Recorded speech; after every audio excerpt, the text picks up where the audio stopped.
Welcome back to another episode of Bossy, Brilliant, and Badass. I'm Lisa Lindsay here with my creating co-host, Liz Green. Yes.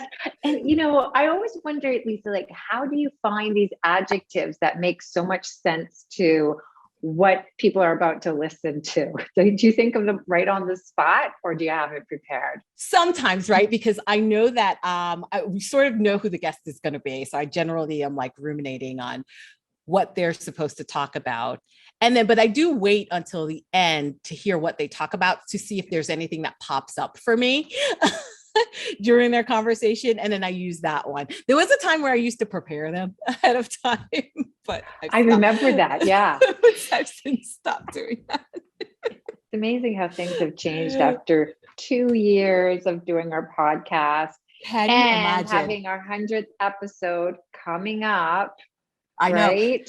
By the way, speaking of 2 years, we kind of blew past our 2-year anniversary and like didn't even notice, but mostly because oh my God, that reminds me of my marriage. I'm just kidding. I'm the complete opposite. I'm just kidding. But I know that's familiar in some people's marriages. It's like kind of blowing past it and somebody not remembering. Right. Like I know I'm usually the one that forgets, right? Not my husband. But in this case, well, when was our 2-year anniversary? February. Were we fighting at that time? No, I'm just like, was it February 15th or something like that? It's around there somewhere. Oh my gosh. So a couple of weeks ago. Oh, well. Yeah, right. But Oops. we haven't forgotten. We haven't forgotten about our 100th. No, and that's episode. coming. And I'm so excited for that one. It'll be a slightly different way of approaching the conversations than we have before. And looking forward to more than one guest. Yeah, we're going to record it soon. I think it'll be fun and interesting. Yeah, it'll be great. So I have a question for you. Yes. If you were going to create a course today, what would your topic be? Put me on the spot here. Oh, sorry.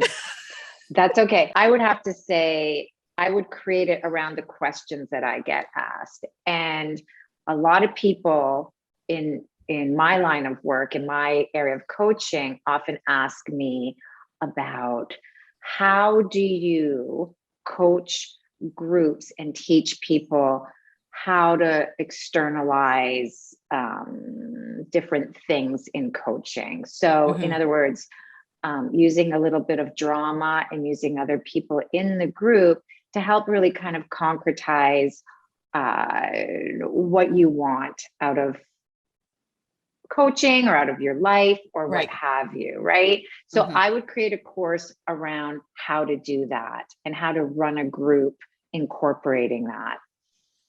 Fascinating. Very, very interesting, right? And it's interesting because you just said, oh, you put me in the spot, but I loved how you were able to kind of like pull it out and understand kind of like what people ask a lot of. And I mean, of course, that's the idea.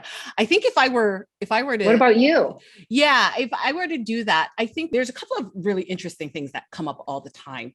One of them I'm interested in and one I'm less interested in. So when I'm working with businesses that are small, it's so weird. One of the things they always want to do, and it's a very practical thing, is put in like leave policies, like parental leave policies for their employees to create with like a maternity leave. We're going to use very, very old language that we don't use anymore, like something like that.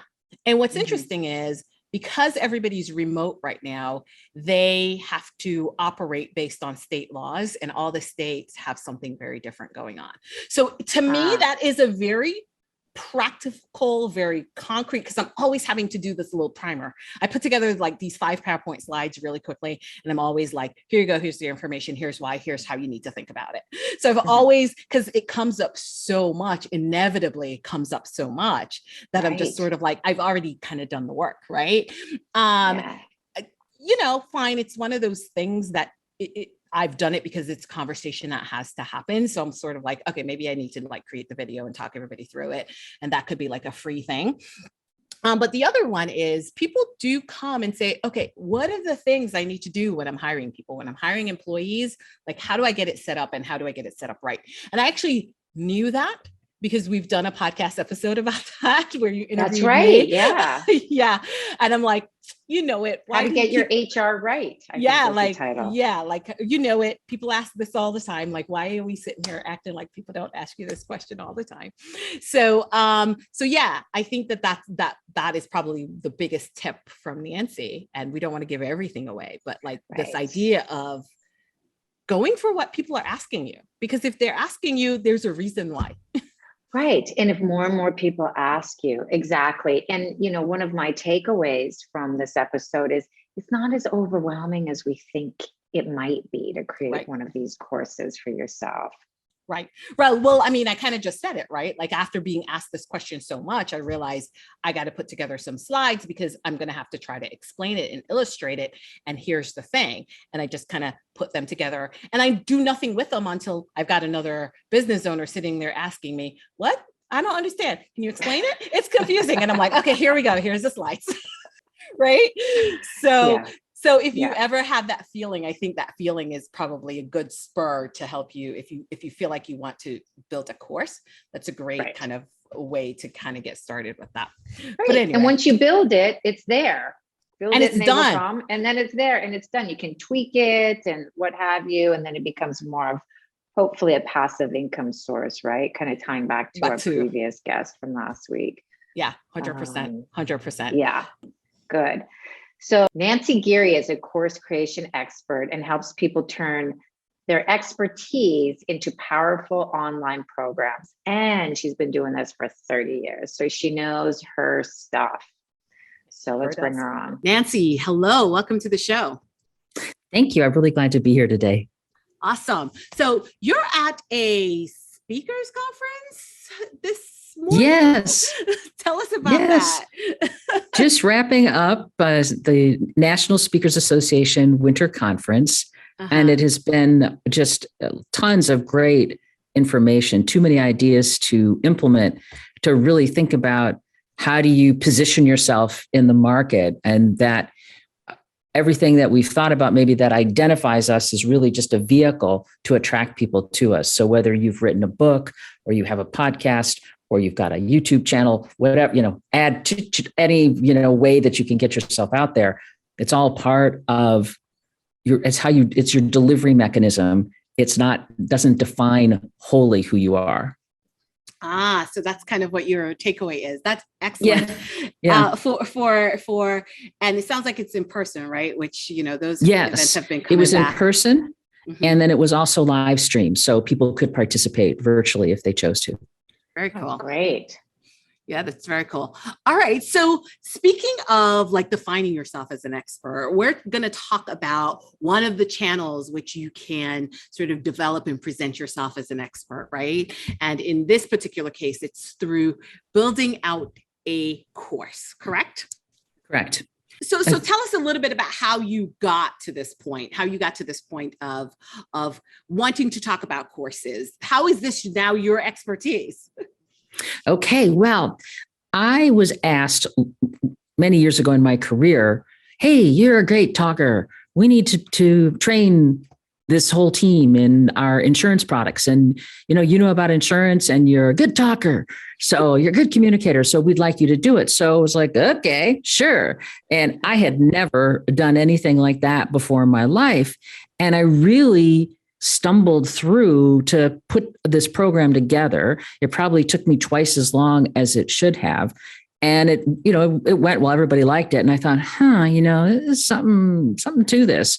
And then after that, I took another job where I had an opportunity to learn instructional design, which is a methodology that people use to build training in corporations all over the world. And I learned this methodology. And at that same company, I had an opportunity to work on getting my master's degree. So I kind of went from fumbling around in the dark to really learning, there's a process, there's an approach, there's a whole way of handling this that can make you be not only efficient doing it as an individual, but as part of a team where you've got multiple people working to put together one program. So that's where it all started. And then I just kept building from there throughout my career. I've had just about every job you can have in learning and development, both in a corporation. And then certainly now in my consultancy, I can help people really create courses that showcase just how good they really are. And how do you do that? How do you tell everyone through a course how good I am, how good Liz is? How do we do that? Yeah. So how do we, well, the first part is to be really clear about who do you want to serve?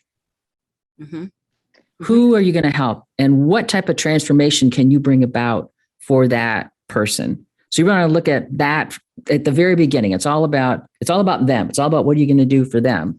Then to say, and why do I want to do this? Sort of what's my purpose? How does this, you can either begin with why, or you can begin with who. But you have to look at those two things right out of the gate. So you're real clear about, well, why the heck am I even going to do this? What am I going to accomplish?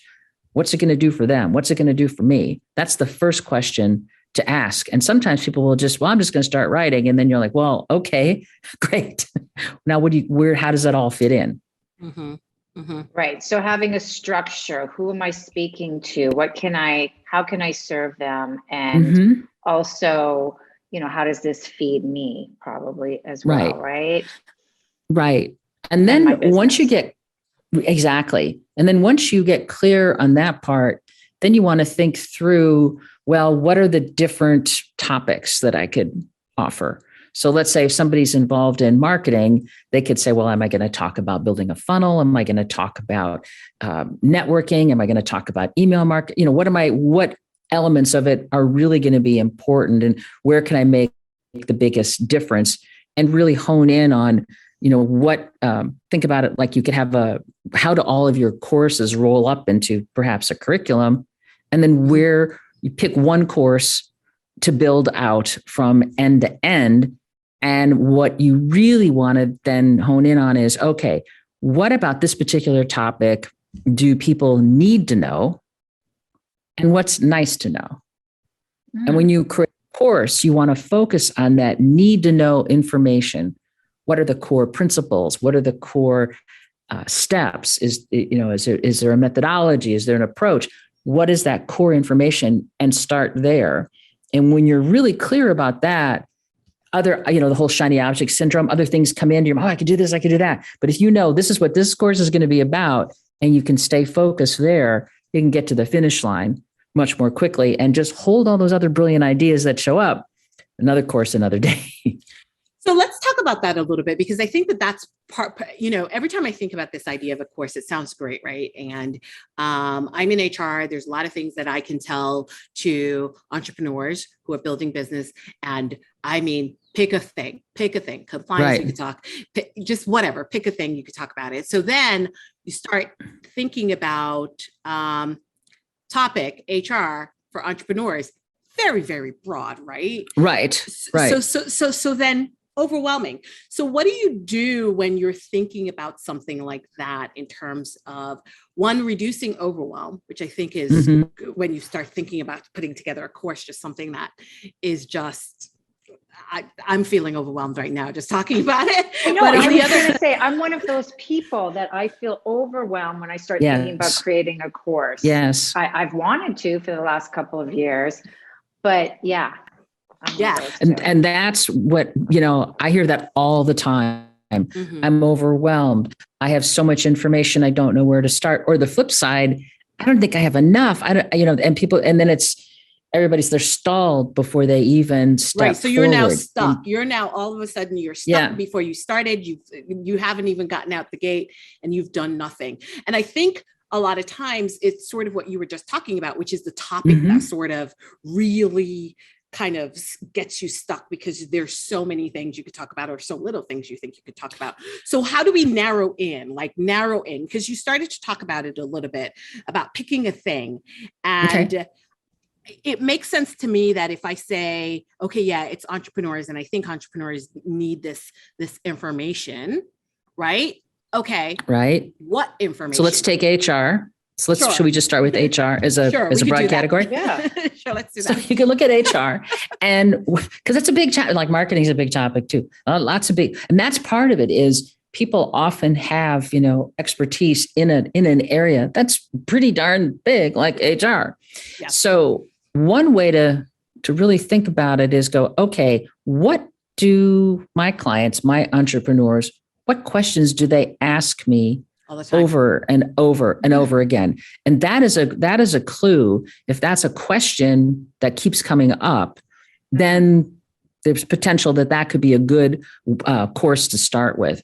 What I like to do is have people think about, look at this whole big topic of HR and divide it up into the different segments. So what you've got hiring, you've got retention, you mentioned compliance, right? You take each of those and you just put it, and then you look at it and you go, of these like main topics under this broad HR, which are the ones I'm getting a lot of questions about? Which are the ones that if they get it right, can make the biggest difference? And kind of what's, if we think about like what's happening now in the world, as we're talking, there's this thing called the Great Resignation. Yes. So, okay, right? So you have to think about, well, what can I do? Perhaps retention would be an important topic. My guess is it's a question that's coming up a lot. It's in the news. We're hearing about it all the time. People are wondering, like, where the heck are they all going? But right. Well, so it's the flip side, right? So people are talking a lot about finding people, because people just sort of go, oh, well, people are resigning because they don't want to work, which is bunk. But then totally agree. But then yeah, because they're not thinking about burnout and all the other shit that happens. All the other stuff that happens. Well, yeah, exactly.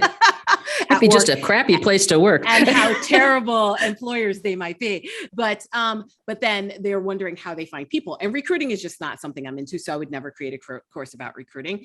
But yes, I agree with you. Like, I like what you just brought in there, which is, okay, what's going on in the world as well might help to inform something that you might decide might be useful to talk about. But I particularly love this idea of, what questions do you get all the time as a service provider? Liz, I see you kind of shaking your head there. Yeah, I mean, I'm really drawn to that as well. And that when I hear you say that, Nancy, the overwhelm just, completely deflates for me, because if I'm thinking about the questions that I'm asked over and over and over again, that's really easy. And of course it makes sense. And I think back to Lisa, when you and I first started this podcast, that's kind of what we did, right? Mm-hmm. We honed it in because ours was really broad. We didn't, who were going to talk, so we took a while to really break it down. And so I love that. It's the first place to start. You can, because then you can, okay, I'm going to focus on, let's just pick retention. I'm going to focus on retention. Now there's 10 other things I could do, but I can just start and I can do retention. And, another kind of thing is to ask your customers or clients, whatever you want to call them, what would you like to learn from me? It can be that simple. You can do it as an interview. You can do it as a focus group, and just, try to get a sense of where are they? What do they need? What do they want? And use that as a baseline. You don't have to do months of research. You can just ask. I have found that oftentimes I'll be out and I'll be asking people questions about, pick your topic. So what would you like to learn from me? I'll hear the same thing 7 times. I'm done. Right. That's enough. I mean, I can move on. Right. Yeah, so you don't have to spend a week on Google going, what do people want? Just ask and they'll tell you. Right. And it's also an opportunity to pre-sell the program, because you let them know, that's great. I'm so glad that retention is on your mind and that's important to you. And I'm working on a course about that. And I'd love to invite you to because you're so kind to share your time with me. I'd love to have you in my beta version, that you'll maybe give them a little bit of a break on the initial course, but you're kind of letting them know, hey, I've got more things that I can have to offer to you. And I'm going to be in touch. And, maybe you want to tell your friends too. So it's a way to start promoting it. And, sometimes people say, well, I got to have the whole thing built before I invite anybody. Yes. And the other flip side of it is, I'm going to pitch it. And if somebody wants it, I'm going to build it. That's dangerous too, because there's this thing called time. Even though Einstein says it's an artificial construct, I just don't have enough of it. you want to be able to ensure that you can build it and have it be at the quality that you want, how you want to represent yourself, so that you can get it Nancy. all ready. Okay. You're going to stop me now. So I heard that and I'm like, I don't know if I want to put that out there, because you say that to a perfectionist like me and we're never getting done. We're talking about the quality I want it to be. Oh no. Oh, well. Hey, but think about how You're taking it too far. Yeah, but think about how Nancy started out, right? Yeah, With exactly.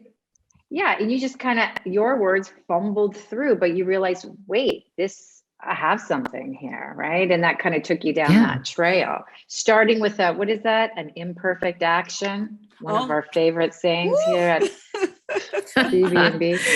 Yeah. Well, and I think you can always make something better. And the main reason I'm mentioning this is I see so much crap where people I did a webinar and I recorded it.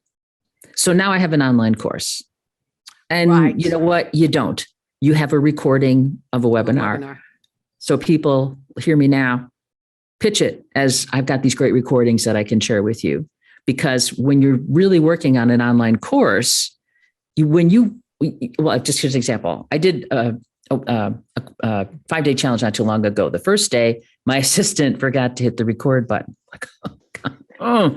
So people in the group were kind enough to say, hey, we'll stick around. They were some of my good friends. And you can do it again. It's like, oh, you're really nice. If you want to go make your lunch or something, I'll just keep this thing going and I'll talk. I was able to deliver the same content in 20 minutes that I had delivered in an hour. Now, there wasn't Q&A, there wasn't the banter, but it was, this is the topic. It was my why virtual, why now piece that I do. And so if somebody consuming it later is an online course, they're expecting it's going to be a scripted video. They want things to be in segments of 5 to 7 minutes. They want you to be well lit. They want you to, people are standards are going up. I mean, when the pandemic came, everybody's like, oh crap, I just got to get stuff online now. And they put everything out there. Now everybody's getting more discerning. And it's all about, good design and anything. If I'm going to give you my time and I'm going to give you money in most cases, right? I don't think any of us wants to build out a course for the fun of it. I mean, some of us do. But it's to make a little money. If I'm giving you my time and money, I personally want to know that you put some effort in. So absolutely. Exactly. You want to feel like it's professional. Yeah. Right. That it's, and it doesn't require it, you don't have to have a, high value production studio. If you have if you have good sound, good lighting, a nice background. Now today I'm on the road, so I have this blurred background, which is making me a little bit nuts, but I just got to get over that. But, and then to break it up and have maybe an opening video that's an animation of your logo. Then you come on camera and you talk a little bit, you tell a story. Then perhaps you send people off to do an assignment so that it's not just constant. Talking. It's not like just talking, but you get them involved and engaged in some way. And that's to just think it all through. Think of it like, think of it as a run of show. So from the opening to the closing, what's going to happen? And what's the journey that I'm going to take people on? And, as entertaining as we all are, they're not going to listen to us for an hour. Right. For that long. Yeah. So I think we're starting to get into like the meat of it, right? Like, cause that's where I've got some interest. And I think people will have some interest is about the nuts and bolts of how you actually put it together. So let's say we put our topic together. We now have narrowed it down. We know we're going to talk about retention in this particular case and, whatever, how do you retain in a volatile hiring market? Great. And is there a certain amount of things I need to decide on to talk about? Because I've seen courses around that are 25 minutes, and I've seen courses that are several hours long. So it's sort of several like days. Right. Yeah. How do you Days, then weeks. decide? Yeah. Right. I mean, have you been to college? I mean, Right. Is it the semester? right. So it's sort of like, okay, then how do you decide for that topic how long it would be? I mean, I think you're saying, all right, your expertise and your knowledge will guide that idea a little bit, right? Because how much information is there to actually speak about in this one area? Right. But are there any other thoughts around that? I think people are, wanting to consume things in shorter and shorter segments every year. It seems like our attention span is just. And what I have found is you can have a program that is, it could be a mini course, it could be an hour, it could be 2 hours, but the key is to break it up so that the expectation isn't that I'm going to consume this whole course. I'm not going to if I want to, I could sit down and do it in 2 hours, but that I have the option of going through a piece, a segment, doing like part one, and I can stop and I can go to something else and then I can come back. But to have it be discrete components, I think videos, 3 minutes to 7 minutes, sometimes, okay, maybe you've got to go a little bit longer, but to try to keep it as short and tight as you can. And if you find that something seems to need more time, really look at it and say, is this a single topic, or am I trying to talk about multiple topics at once? Where are the logical breakpoints where you might, let's just think about, where would you pause? Where would you take a breath? Where does it make sense to ask a question?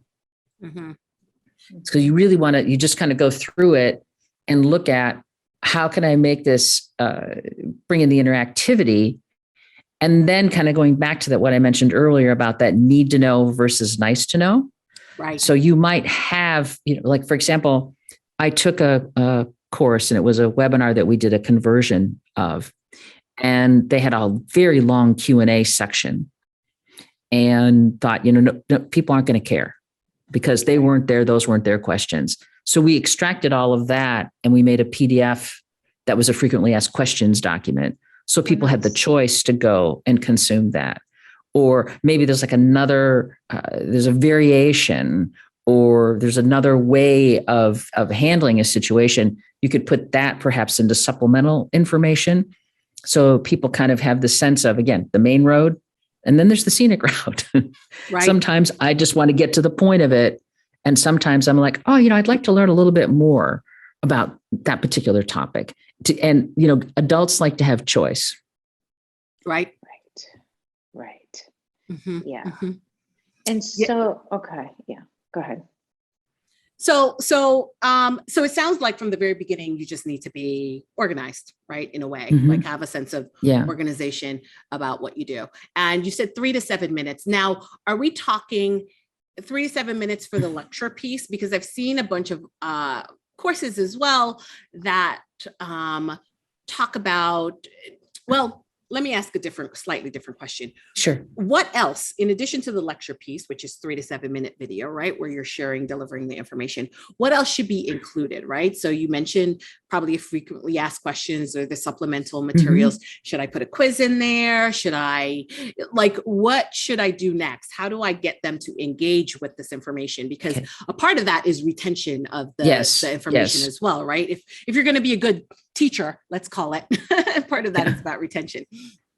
Well, if you think about it, so you've got the video, which could be on camera as we are now, could be voiceover slides, it could be a combination. Then, depending on the delivery platform that the course lands on, and there's lots of options out there, there's opportunity to have quiz questions.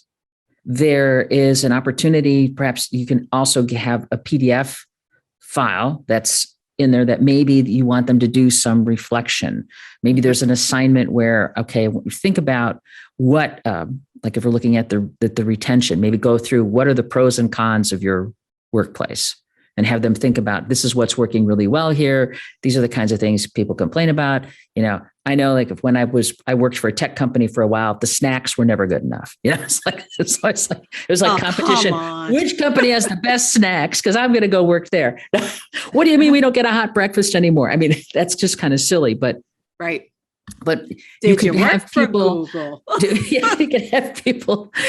So are there things that they could write, that they could reflect on? Maybe.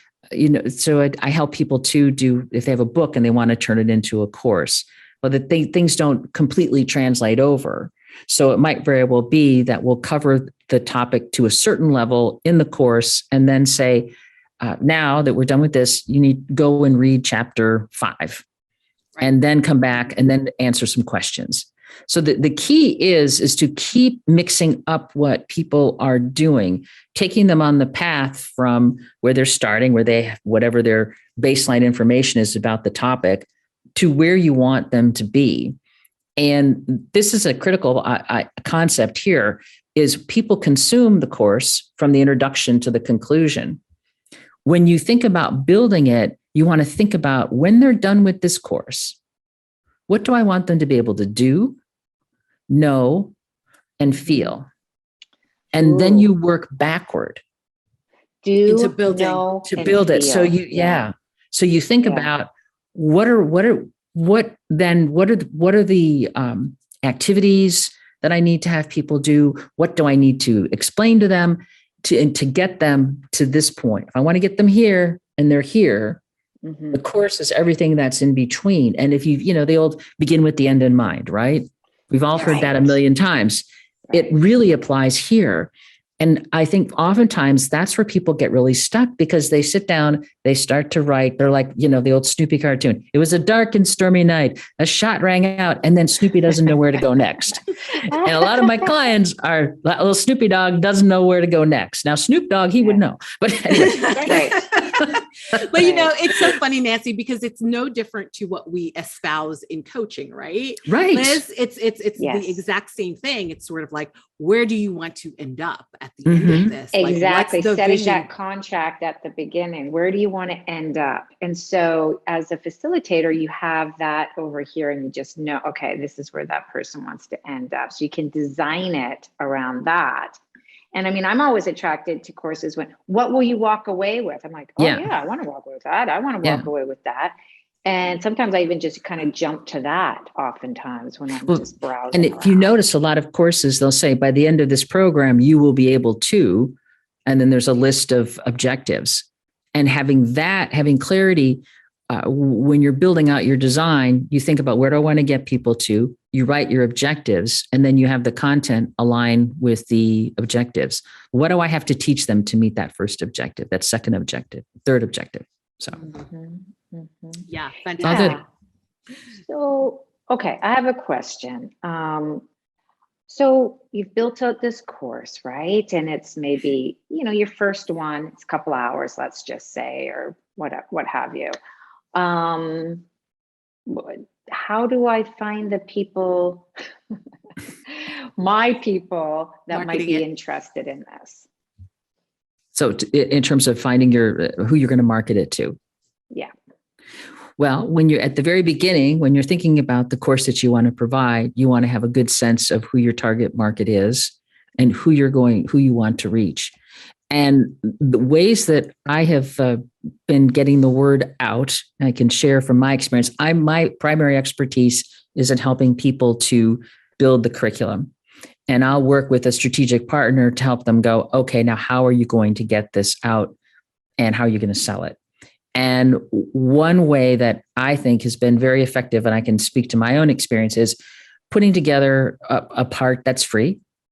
Because now people are all about, this is time where you want to share what you know, and you even want to share some of your best stuff for free, because people think, wow, I got that from her for free. Just think if I give her some money. So you can have kind of use a lead magnet, if you will, as an initial item to push out there, and really working your email list, who's already in your universe who already loves you Mhm. and connecting with them, and certainly getting the word out into whatever social media platform makes sense for who you want to attract into the program, where your ideal clients are. It's really not unlike marketing anything else, any other offer that you might have. It's really following the same steps. It's going through the email list. It's direct outreach to people that you think would be a great fit for your program. It's hitting people on social. It's really any way that you can reach. It's anytime I go to a networking group, by the way, would you like to join my program? I mean, there's always an opportunity to say that, they will, to put in whatever kind of an offer at a networking event, and people are either going to, take you up on it or not. And it's always, I find the more reach you have, the more frequency of seeing people, then they're anxious to hear, that if they love you, they want to get more from you. So that's a bit kind of roundabout, but it's really sales is sales is sales. Doesn't matter what the product is. Sales and marketing is sure is. You just got to kind of keep. It's got to, and it takes repetition. Yeah. Over and over and over again. Over and over and over again. So, all right. So we've put our course together. We've got kind of have a strategy for marketing it and getting it heard. I think, where do we host it? Because I think that's probably one of the big questions. Yes. Where do we put it? So people can find it, have access to it all the time. I know I've seen countless places, some expensive, some not so expensive, some good, some not so good. So what are your thoughts about trying to find a place to host it and what we need? Yes, there are as you said, quite a few options out there, and many of them are very good. And I try to stay a bit platform agnostic, if you will, because if somebody comes to me and they've already made a commitment to Thinkific, I'm not going to pull them off of Thinkific to go and do something else. I think sort of the main players that I'm seeing now, and if there's more out there, my apologies, but you have to think about, do you want to have an all-in-one system that will allow you to house your course and do all your marketing directly? And the key players right now are Kajabi, Kartra, and New Zenler. And they're all in one, and there are some differences between them, but in terms of the core components that you need, all three have them. So then you have to look at, well, what's the fee? Is it in my budget? Yes or no? You want to look at sort of the aesthetic of it. How does it work? Is it going to be what's the experience going to be like for my customer? How do I find it to work in? Do I want to hire somebody to actually get the content online? Which that is something I think one of the fundamental questions is best use of time. Is my time best used taking my content and uploading it and making it look good online in terms of, doing all of the colors, the design, or should I just be cranking out the content and have somebody else do that part of it for me? So you can obviously guess what my preference is. I mean, I have a VA who does all that work for me. I'm in creation mode. You were going to say a different word. No, but I hear you. It's sort of like the return on your investment. I mean, I know recently we had someone on the show who were talking about sort of ROI on time, because we're talking about really just kind of creating passive income. And we ended up having a little bit of a conversation about courses a little bit, and whether that is in fact a good use of time to create passive income, right? Because it's like so much work, and like, how are we putting the time out, right? But I agree with you. I think that's in everything in our business anyway, right? Like what am I spending my time doing, and how is where am I best served putting time into my business, right? And as an HR person for entrepreneurs, I tell them all the time, like, you really got to delegate. You got to just delegate things out, because your time is way too valuable. We did not get into business to do paperwork unless paperwork is your business. Right. Exactly. And it's interesting how the different sites, they'll say you can have your course done in an hour. sure, you can upload it in an hour. You can probably get it on the platform in an hour, but you have to create it, and you have to put that time in to get your course built. And when I'm saying built, thinking through all of the components, and then it's putting it onto the platform. So because the other type of that's a little bit lower price point is where it's just for the course only, and that's like the Thinkific Teachable Podia fall into that camp. But you need to be able to integrate your marketing system into it. So maybe your mailing list is such that you can do fine with MailChimp and integrate MailChimp with one of these platforms, and then your monthly cost is going to be less, because that's a big part of it too, is what's it going to cost me? What's it going to do for me? And what type of support do they have? Is it going to be just a chat bot that really doesn't understand what the hell you're saying? Or is it, can you get to a real person? Yeah. 100%. Yeah. So, okay. I'm wondering there, Nancy, if you have some sort of a checklist or something about the top things we should be thinking about, either to put the course together or whatever the case may be. Because even in this conversation, I know we're just barely scratching the surface of everything that we need to be talking about. Curious. I have a guide that I wrote. It's called 8 Easy Steps to Create Training That Sells. And it shows the process that I go through from idea to implementation. So it could give people a sense of, well, what are the main steps that I need to take? What are the key factors that I need to consider as I go through the process? So it really provides a nice framework for people to use as a place to start.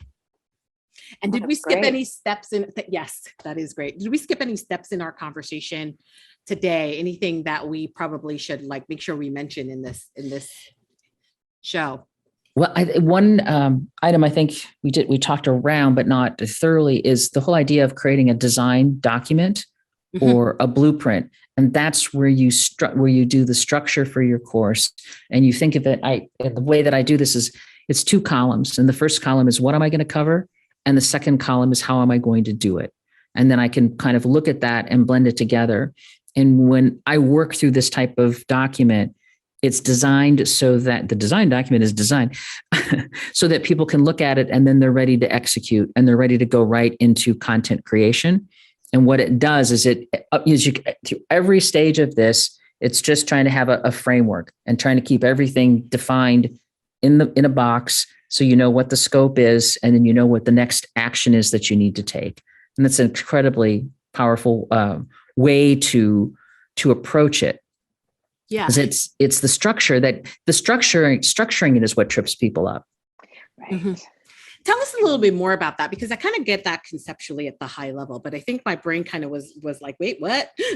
When you say, what am I going to cover? I need a PowerPoint slide now. Illustration. What am I going to cover and how I'm going to approach it? So can we just take one thing really quickly and kind of talk us through what that looks like? Okay. So let's say there's going to be, we're starting with, there's an introduction, and the introduction is perhaps going to be me on camera. And then I'm going to bring up, and here's the 5 key ideas that we're going to cover in this course today. And then you'll say, then we're going to transition, idea number 1. And then, okay, for idea number 1, I'm going to start, and there's some conceptual information. So I want to have some visuals where I can show them this model, how this concept works. And then I'll stop and I'll give them an exercise to do. I'll ask them whether it's some kind of an activity. Then I'll go to the next topic. So I always think about it as you maybe start out with an explanation or a demonstration, and then give people an opportunity to practice. And just as if people are thinking about crafting a speech, where can you put in stories? Because stories are what anchor points. The story makes my brain go back to, well, what was that key point that they were going to tell me? And this would be something that'd be great if I need a whiteboard and I can draw all this for you. But it's really thinking about, you start out, the first pass when you write something for a course is, what am I going to cover? And then when you know what you're going to cover, you go back and you look at it and you go, okay, what would be a creative way for me to explain this? Right. What do I need? What activity do I need people to do so they can practice it? Because practice is what brings about memory and retention. And then what might they need to do after the course? And to even look at it and say, are there items here that it can't really be done in an online format? Right. Or how can you provide coaching and guidance? Some things take longer for people to embody. So you can think about, talked about being coaches. How could an online course fit into your overall work with your clients? It's an opportunity to say, these are my core principles. This is what I really believe in. And these are the items that I want you to be able to work on and develop. So this is my baseline. Then when people talk to you, they've had an opportunity to get the basics in another way. So there's so much opportunity in terms of, well, how do I take an online course and what does it do for my business? What can I do to serve my clients in a more efficient way? What allows me to get more depth? So. Yep. That's So if that's a great. little live coaching, maybe on a monthly basis or whatever it may be, or the exercise, the story. That's fantastic. That's fantastic. Or bringing in or using it for, how does it fit into onboarding? Right. That's probably a place for the coaches that are watching where you go through the same process every time. Well, what parts of that need to be personal, need to be high touch, and what parts of it can somebody do independently? Right. Take care of on their own. Mhm. Wow. Okay. We could talk for hours about this topic. This was a lot to it. And it's not, and I don't want people to feel overwhelmed by it, because if you just think it through and you're just very methodical about it, you can get there. Because just to get rid of the noise and just think about how can I get a good structure. Yeah. Right. Yeah. I'm curious, Nancy, what's your why? Why is this so important for you to get out there? Why do you want people to know about this? Oh, I think there are a lot of really talented people.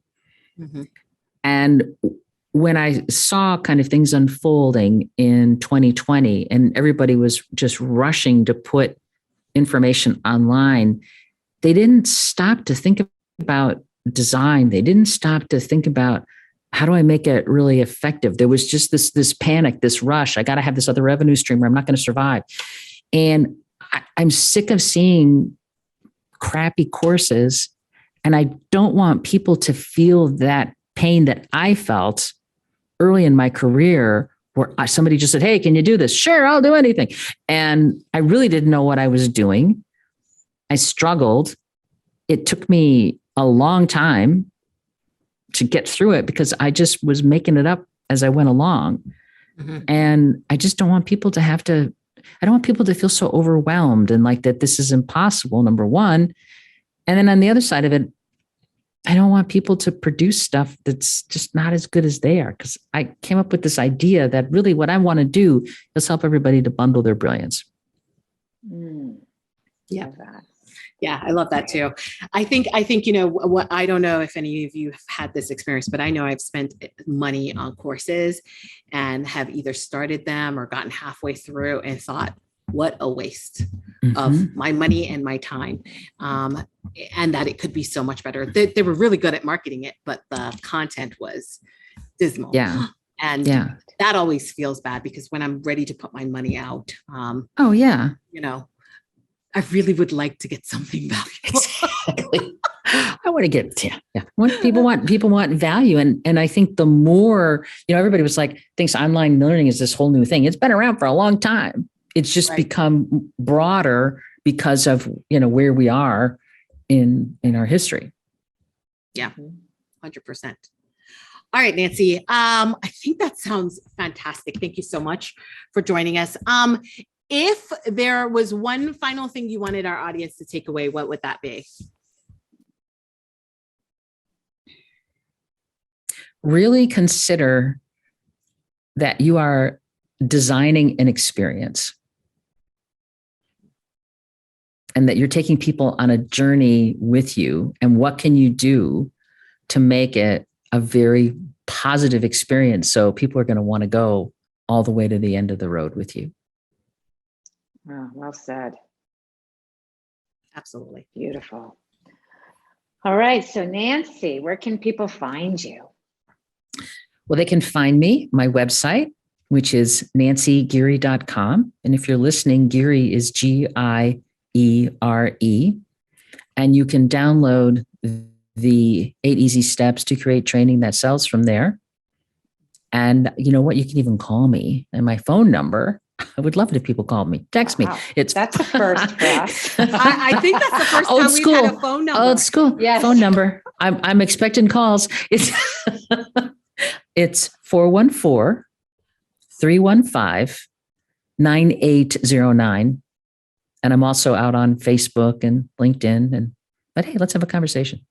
All right. So thank you so much for being with us. And thanks for being our badass of the week. Wow. I got a moniker now. That's for sure. Okay. Love that.